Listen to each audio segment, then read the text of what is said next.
तुम घर से बाहर मत निकलो, কালি हो जाओगी বাবু। ওয়েট দুপুর 3:30 আর এখন রোদ কোথায়? আরে বাবা, তার জন্যই তো দুজন বেরোলাম আজকে। কাঠফাটা রোদে ভাই আমরা নেই। কি সুন্দর ওয়েদারটা চারিদিকে হয়েছিল, আর হালকা হালকা বৃষ্টিও পড়ছে। গিয়েছিলাম গড়িয়াহাট।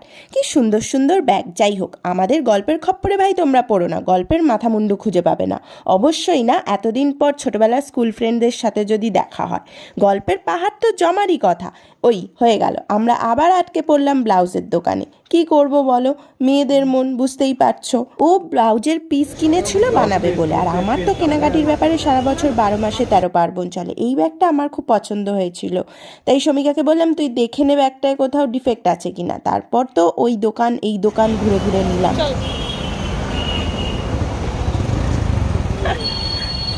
চল প্রমিতা, চল ছোট।